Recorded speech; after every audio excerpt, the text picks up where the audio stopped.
Yo, we here. My brother and me, T.O., Yes. KC. Yes. Blessings, my brother. Give me some love, man. Always, my guy. Love and respect. Always. It's Kimar Cain coming to you all the way live. Your favorite country cousin, your favorite Mississippian, and your best friend. My brother here with me, Yes. Timothy Orey. I don't know if I have such a cool intro like you do. But hello, people. Tim here. Excited to be here, too. Yeah, man, we lit, man. So my bro and I, we be having these like exquisite conversations about culture, Yes. about life, about brotherhood, about growth and all these things. And so today it was just on my heart, man, to talk about a specific topic, something that we both talk about and ponder on quite a bit. That subject is a genre of music. Yes. And when we talk about music, what two genres between you and myself comes to mind? Jazz being the first one. Jazz for sure. You dig what I'm saying? You got the second one. And then we have hip hop. Absolutely. So today, man, we're gonna talk about hip hop and possibly some jazz too, because some jazz has been incorporated in hip hop. Absolutely. Quite a bit, and more specifically with a specific artist who's one of my favorites, which is Kendrick Yes. Lamar. Yeah. But man, you know, hip hop is something that I believe has given a lot of us identity. Absolutely. You dig what I'm saying? Hip hop is a genre of music that has given black folks their identity. It has given us the idea of what cool looks like. It lets us know what to wear, what not to wear, and the places to go and not to go. Yeah. Right? And But how to act in those places. and how to too. act in those Yeah. places. You know what I mean? Like even when it comes to, you know, checking in certain places. Absolutely. You know what I mean? Just out of an act of respect or a common courtesy, like, hey, I'm in your city. You know what I mean? And Let's pay attention to how well positioned that was. yeah. Out of respect, too, and, being courteous. You did. You stepping into some territory that's not your own, so you got to be mindful of those things, right? But I want to take it all the way back, though. I want to talk about like a little bit of the history of hip hop. Some people may know, some people may not know, but hip hop was birthed in the Bronx, Yes, New York. New York, 1973. Originally, it was a back to school jam hosted by DJ Kool Herc. Yep. All right. At this point in 2022, as we are recording this, hip hop will be 49 August the 11th. This party, this back to school jam, was August the 11th, 1973. And hip hop is, when you look at it from that angle, hip hop is mad young. Mad young, bro. But to be so popular and to be the popular genre of music right now, and to dominate music, to dominate culture, to dominate advertising, to dominate marketing, to be the genre that has, as you mentioned earlier, cultivated and molded us. To be 49 years young is amazing. Amazing. Like, this the only genre to like really touch every corner of the earth. Yeah. You know what I mean? Yeah. And in addition to that, if we're, continue to be transparent, hip hop is now becoming popular worldwide, universally. It wasn't, it was to a degree still trapped like in a box, right? Big facts, yeah. So now we can say the past 20 years, 20, 25 years, and maybe not even, about 20, 25 For years. sure, it's up there. Half of its life. Yeah, half of its life, it has become the go-to genre. The go-to sure. genre, yeah. So. And I want to tap in a little bit because, certain records, I've said this before in other videos and on Wax and on social media, my favorite record of all time, J. Cole, Love Yours. My favorite record, no matter what year we talking about, no matter what genre of music, that record resonates with me a lot because of my own life experiences, as well as, J. Cole is posing questions that makes one think more about their life and how valuable, your own life is. You know what I mean? So that's one of my favorite records. But I look at hip hop and I see what's happening with it. You know what I mean? I see Ninth Wonder teaching classes, Kendrick Lamar's Good Kid, Mad City being brought into college classrooms. Kendrick Lamar winning a Pulitzer Prize. You dig what I'm saying? Yeah. That's like the Nobel Peace Prize to writing, for those who may not know. You know what I mean? So for him to win an award of that status, if you will, right? Off of rap, like is a beautiful situation. I look at hip hop as urban philosophy, bro. You know what I mean? Break that down for me. So urban philosophy, a cool way to philosophize or talk about the different experiences of the black life. Okay. And I actually wrote down some other definitions that I came across. So philosophy itself, it says a pursuit of wisdom. Okay. It says knowledge gained through experiences. Okay. An investigation of truths, right? As well as a critical study of basic principle. Which is what hip hop covers. And these artists too that fit the mold. Yeah. They do a great job, especially your Kendrick Lamar's, your J. Cole's as well too. And what's interesting, to a little sidebar, spicy. This For Your Eyes Only J. Cole project, which is it's not talked about enough. It's really not. It is not, and it's one of my favorite Cole albums, due to the storytelling. The storytelling aspect of that and the emotion that evokes from listening to that album. Now, I know that's subjective, contingent on what storytelling you're not going to say accustomed to, but what you prefer, and what resonates with you. But for me, being able to paint this album in the way that he did, because it's from his perspective in some aspects, but in other aspects, it's really not from his perspective as well, too. It is it's a great piece of art. Yeah. And this album, to me, is one of Cole's best work of art, in my opinion. Great body of work, for sure. Absolutely. Great body of work. Speaking of great bodies of work, who was another artist that you would put like in that same category? Because I say that and I ask that because I don't think a lot of people understand, people look for certain albums when they drop and they look for all the hits, if you will. Like J. Cole or For Your Eyes Only, Kendrick Lamar's Damn, or To Pimp a Butterfly, who we have sitting on the side right here, To Pimp a Butterfly. These are timeless pieces. Yeah. These are pieces that will forever be etched in history and talked about in more ways than one, right? So in that aspect, what's another artist and body of work that you would put up there with For Your Eyes Only? Now, let me clarify. Are we aiming at the style of music, or are we, because we have to be very intentional too when we have these conversations on, are we putting parameters or guidelines, around the question. So for me, crazy enough, look what we have. College Dropout. And Polo and Backpack Kanye. And here's like to a certain extent, these albums, if we're talking about For Your Eyes Only, in addition to that with To Pimp a Butterfly, they're somewhat very identical to a College Dropout, if we're talking subject matter, right? Okay, yeah. Subject matter, some may present it as conscious rap, some may present it as backpack rap. All of them are not exactly identical, but they do have certain characteristics and attributes that are very in line too, even with some of the artists to a degree on like where they were when these albums were created too. For Kanye, we know that Kanye took a different route, right? With his music, opposed to where he's at now versus where he started. But definitely College Dropout. I would put that album there in my opinion, just based off of the song selection too, and the storytelling. Now, College Dropout didn't have as much. Well, no, it did. No.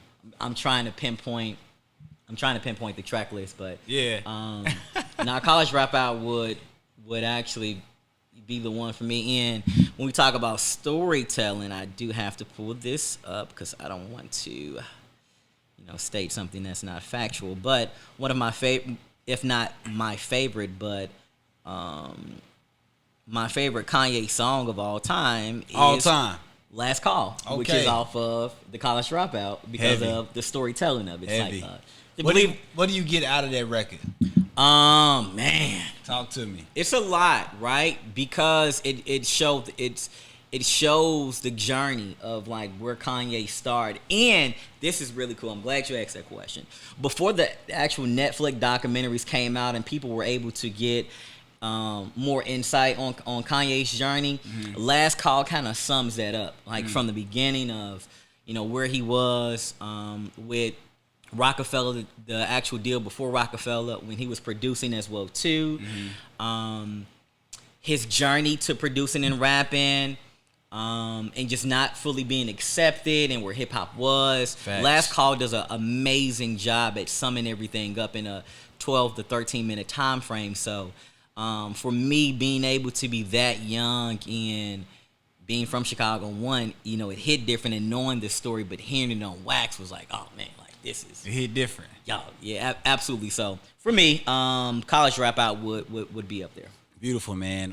In addition to, because I really look at hip hop in so many different ways in that aspect, from being philosophy, urban philosophy, to also, like I say, hip hop is to African Americans as is hieroglyphics are to Egyptians. You know what I mean? It is a language that really only we can understand fully. Right. And that people on the outside want to understand but really can't get to like the meat of it all, right? Right. They may understand certain aspects, but it's really a language that we speak for us, by us type deal. Right? So I look at it in that way. You know what I mean? And the storytelling, like you mentioned, stories like Meek Mill, the track that we love to hear when we at parties, like everybody is screaming out that verse. I used to pray for times like this to shine like this, so I had to grind like that to shine like this. You know what I mean? Like that's putting you, for one, is giving one the ability to resonate with like, hey, I'm going after this thing. Right. I know it's not going to be easy, but if I work hard enough, I get to where I'm going. Right? And that's what hip hop embodies for real. You have the fun parts, you have the think pieces, and then you just have the overall good time within one genre. You feel me? So real life situations, to the fantasies. I remember the very first, like, hip hop is the reason why the Adidas Superstar Shell Toe is my favorite shoe. Yeah. I remember being a little kid and watching Run DMC on the box TV. Yes. They got on the black and white track suits with the hat, and then they have on the zebra shell toes, the white with the black stripes. And it's like, I like that shoe. They say it's cool, so I think it's cool. Yeah. And till this day, like the all-white Superstar, the shell toe was my favorite shoe, hands down. You know what I mean? Just after that one like memory that's been sketched and tattooed in my mind since a kid. Now, and on top of that too, just how instrumental hip hop has been to fashion. Yeah. Talk about it. And it did start too, in New York with Adidas. Yeah. Kango too. Puma at one point was in the mix as well too. Indeed. And it's all coming back too. Yeah, well, I think it's been present. It's contingent on what generation like it is, right? Because Puma will, like Kangos, right? Kangos will always have a chokehold on a certain generation. For sure. I think for us it becomes either more trendy. Yeah. So it comes back to an extent, but it's still present, just like Air Force Ones. That makes sense. You know what I mean? Like, you can't tell me guys in New York stop wearing Air Force Ones. Big facts. Nah, it's been weird. Yeah, it's been weird. Air Force Ones and the butters. You know what I'm saying? Like, yeah. And the same thing like with New Balance too. Big facts. New Balance has been a crazy thing in the DMV area. Baltimore really was the one.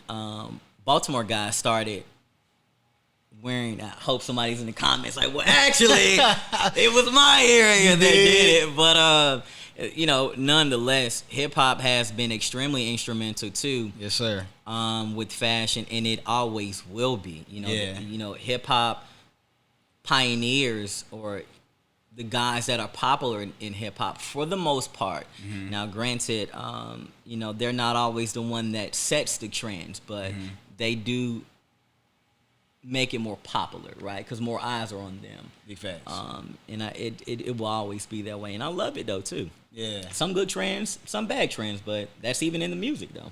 So when it comes back to this fashion tip, right, and how hip hop has influenced that, I remember seeing like the throwback jerseys. Oh, man, that was a how crazy Fab era. made that like crazy in a big way in the Crazy early era. 2000s. Yeah. And then Jay was like, you know, we done with the jerseys. Let's do this clean up a little bit with The the button button-ups. ups. You heard? You being into fashion the way that you are, you know what I mean? I know some of your influences, but talk to the people. Like, what was some of your influences in regards to how you styled yourself then and how you style yourself now? So we talking about the artist or the culture? Both. Pick one. Man. So for like college days, artist wise, Ye. Okay. Ye, you just the Louis Vuitton backpack era, the polo shirts. It was mixed with that, and being from up north, I was always wearing Air Force Ones, but the Dipset era was Come on. Jesus. Dipset. Very instrumental too with just customizing, because Dipset were really kind of the first ones that, in my eyes, were the first ones that I started seeing that did the customizing of the Air Force Ones with like the Gucci print and the Burberry print, the Louis Vuitton print. Regardless of it was, you know, truly authentic or not, it was somewhat like a homage to like what Dap was doing back in the day. Big facts. You know what I mean? How Dap was pulling garments from this and transforming into this. But Ye was huge. The Clips were huge. Clips and Wayne during like the Bathing Nate era. Oh yeah. And truly, honestly, really Pharrell more than anybody. Because Pharrell was really the introduction, but you know the Clips played a big role in that, and even just like with confidence and swag, just like where Wayne was. You know what I mean? Like in let me get my years right. Shoot, that was early. 08, 09. Yeah, about 07, 09. 09, era like Wayne was that guy. Was that? Yeah, even but like that's when he finally popped. But of course, you got the Hot Boys. Yeah, but he was. You got, you know, his first album, The Block Is Hot. Yes. That was like maybe 99, 2000 or something like that. I want to say. Correct me if I'm wrong out there in the world. But I remember that Wayne too, because my cousins in Chicago, you know what I mean? They put me on Wayne when they was coming from Chicago to spend the summer with like their grandparents, who was my aunt and uncle. So I learned a lot about the Hot Boys and stuff like that all from them, even though I'm right next door to Louisiana, being in Mississippi. You know what I mean? So like picking back off of that too, about how the culture and everything influenced fashion, and then even to accessories, right? Yeah. Like another video where I'm looking at like, you know, jewelry and cars and things like that. Bling bling. Every time I come around, you'll see that bling bling. Like I remember getting my first little bedazzled watch. You know what I mean? Fake as all get out. No diamonds for real whatsoever. I had to change back in the day. The belt buckles that was inspired by Dipset. Yeah, heavy, you know what I mean? Heavy. The bedazzled watch. You dig what I'm saying? And wallet just change the wallet change, the rock star type vibe. The bandanas. I remember even with Jadakiss with the paper towel. Like I thought I had to be kissed a couple times, taking some paper towels and wrapping them joints around my head at one point. But you know, like that fantasy world, hip hop. You know, although it's expression, you know what I mean, real life, the things that we go through in our communities, it's also giving you a way to work your imagination, if you Absolutely. will, and Absolutely. seeing how certain things are possible. Absolutely. Right? So me looking at the bling bling video, the cars. Now I'm introduced to luxury. Yeah. Okay, I'm introduced to some greater jewelry outside of things you may have seen in Kmart or Walmart in those jewelry cases or whatever the case may be, right? Like that fantasy world, like, man, if they can get it, like for real say, you can do it too. Yeah, you can do it too. Just even the money aspect of it. The money aspect. The money aspect of it. Growing up in poverty and now being able to have some bread, and blow it on whatever you want, but in the same breath too, I think the hip hop community has gotten a lot smarter in terms of how they're making their money work. Like Nipsey said, right? Yeah. I didn't mean to cut you off, but like how Nipsey said, I rock with Rick Ross because he teaching wealth. I think that now, even with becoming smarter, I think they're becoming more transparent though too. And that's really what was needed in my eyes. Yeah. Because it was, to a degree, was still like smoke and mirrors, right? Mm-hmm. Cats were making money, but cats were still broke out here though too. Big facts. You know what I mean? We've seen the stories of a lot of artists being in a position, right, and seen as if one thing is this, but in actuality, like it's not. We've seen the TLC stories. Big facts. We've seen multiple issues that come with that, but I think just being more transparent in how you can make money from outside of rap too, but also just being transparent too that it's not always what it seems. And now we're really starting to see, to an extent, from certain artists that they're taking on not necessarily more accountability, but just more transparency. And that's what we need. We need more transparency in this thing. Definitely more of what we need. Glad that we're getting the financial literacy. Glad that we're seeing more art. Thank God for the internet, for real. Like, it's bittersweet in a lot of ways. It's a blessing and a curse in a lot of ways. But it's definitely allowed us to see more into the people that we look up to and how they handle things and how they're buying up real estate and still being able to be flashy in some ways. Like, absolutely. Back then, you had the Frank Lucases and all these other folks wearing furs to the boxing matches, and now we've just kind of put our own spin on it. We're going to like Gervonta Davis fights and being rocking a chain still, but also handling business in another way and in a legit way. Right. You know what I mean? So like hip hop has it's gotten a lot of slack in some ways, especially in the beginning, because it's birthed from like disco and other genres and made into this thing, right? Because at first, DJ scratching on the records, they're like, yo, you messing up a good vinyl. Like, what are you doing? Right. You know what I mean? But now it's this thing. Just like jazz wasn't received well when it first came out. Right. Like, people like, man, what y'all are messing up music. But I've heard somebody say on a podcast recently, they had said that if you can't stand a certain music, then that's the music you need to pay attention to, because that's where music is going. And I was like, To a certain degree, I agree with that. But like even with the mumble rap, The drill music. You dig what I'm saying? Yeah. And that's exactly where you got more people sounding like Lil Baby. Oh, man. You know what I'm saying? I've been on cats. I wasn't the biggest fan of Lil Baby at first. I was more so heavy on Durkio and G Herbo. Yeah, you were. You know what I mean? I've been on them since like 2010 for real. Yeah, you've been preaching the Herbo. Yeah, Herbo, man. Herbo is that guy, okay? I'm glad people are starting to see that. But I do want to segue into how hip-hop has transformed over the years from being so hardcore to being, I don't want to say less hard. Well, I will, for the lack of better words, less hardcore than back then. Like, there has been more killings and whatnot, but then even back then there was more fights and jumpings and things of that nature with hip hop. Right. You know, you got the Young Thug who was like the Prince of hip hop. How Prince will wear certain garments. I call him the Prince.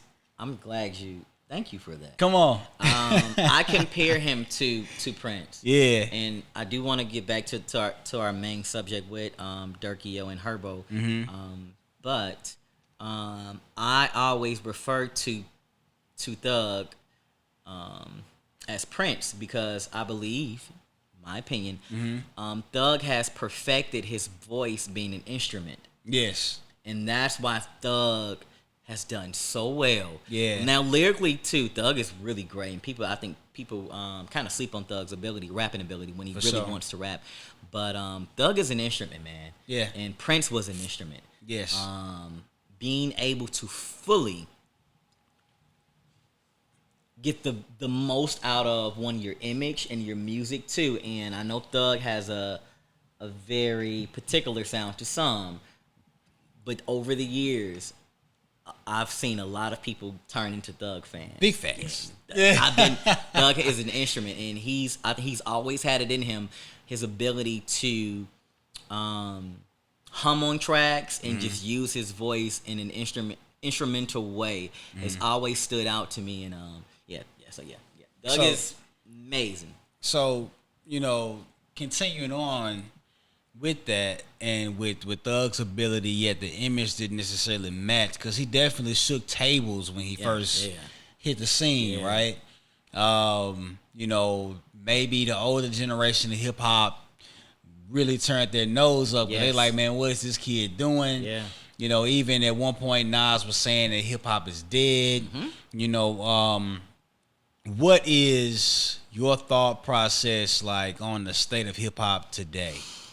Like, are we going in is there a right direction? What direction are we going in? What direction, you know, do you see hip hop really going in for real? Just being more diverse. I think that's has always been a challenge for hip hop to a certain degree. Like, we'll have a dominant class.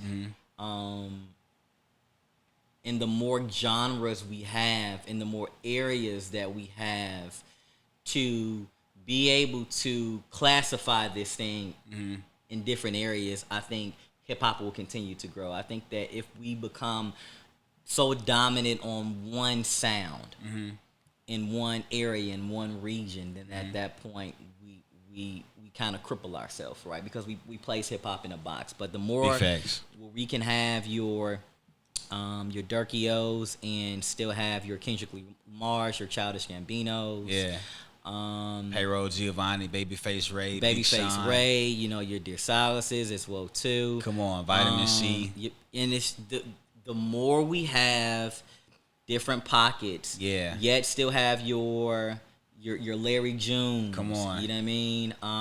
Your Kodak Blacks. And I know I made catch hell on that, but and there's a lot more. There's a lot more, but the more we can continue to expand this genre and this music, you know, ceiling is the max. Hey man, possibilities are endless for real. Absolutely. With this whole hip hop thing. Again, in the beginning, how we talked about with hip hop now being taught, you know, song structure in colleges, subject matter in college courses. You know, T.I.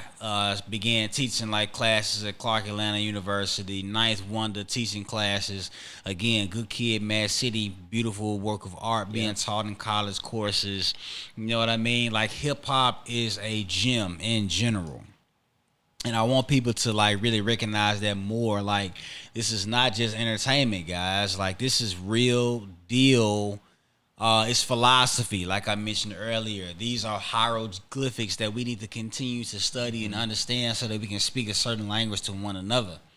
You dig what I'm saying? So super excited about what hip hop does in the near future. Yes. I need to do a better job at listening to newer artists. That's why I ask, you know, my students and things like that. Like, what are y'all listening to now? Because I think you did mention earlier about like staying with a certain era. Yep. Like, you know, when I'm coming up, We talked about Fab. We talked about J. Cole. We talked about Locks, Dipset, Right.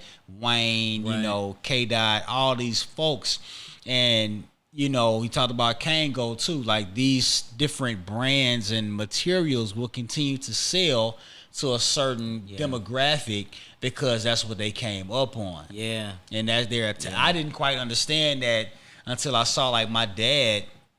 He would always watch like westerns all the time, but then I harkened back on some of the conversations that we had. Like that was his thing growing up. Yeah. The westerns in terms of a TV aspect. For us, with the music aspect, a lot of us are stuck on what was happening then. And then when we hear it while we're out at a party or a function, we get hyped because it brings us back to certain moments in memory.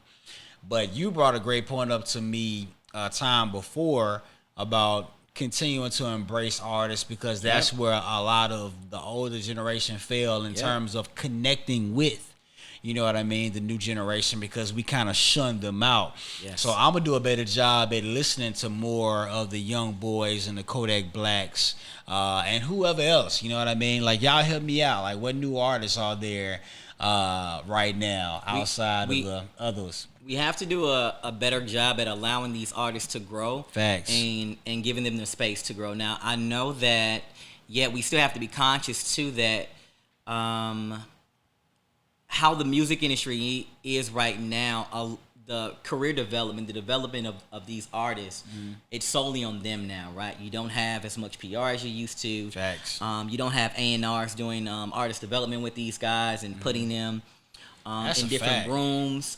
So now, you can you can be in your bedroom, put your song on the internet, and then it shoots out, and then you get into some trouble. But like, man, I was just here. Now my situation is this. Now, it's not taken away from accountability at all. Facts. Yet, we've been able to see certain artists grow. Like when 21 came out. Yeah.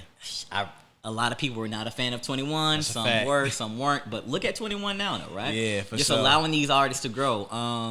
And we have to be conscious, too, on how we were back then. With even listening to artists like Boosie. And I know Boosie's still Boosie. But Boosie is still Boosie. Boosie is still Boosie. But there were, certain artists back then, too, that was with the shits back then, right?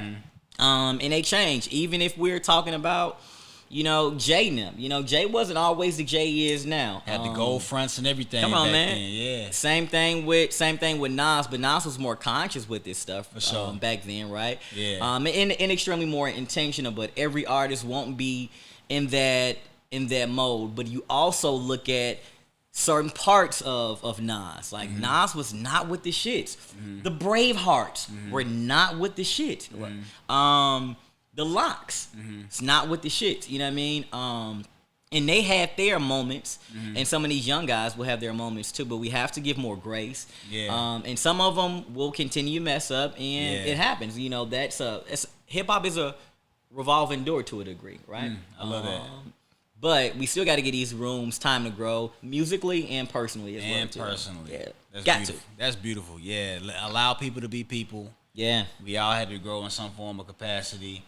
Kendrick Lamar being one of my favorites, like listening to some of his like old stuff. He was talking crazy and like a young guy would when he was younger, and now looking at what he's evolved into is beautiful. The 21 Savage example that you gave, you know what I mean, phenomenal. Nip, man. I mean, Nipsey Hussle. Even Nip, even Bullets Nip, ain't got no name. All the way up the victory lap. It changes. It changes. So, it changes. Life is about people. Life is about change. Music is at a high frequency, more specifically hip hop and how it caters to the African American community. And we just gonna keep rocking, man, to the hip hop, the hip it to the hip hop. And you don't stop. You dig, my brother and me. Yes. Tapped in, T.O. in the place to be. KC.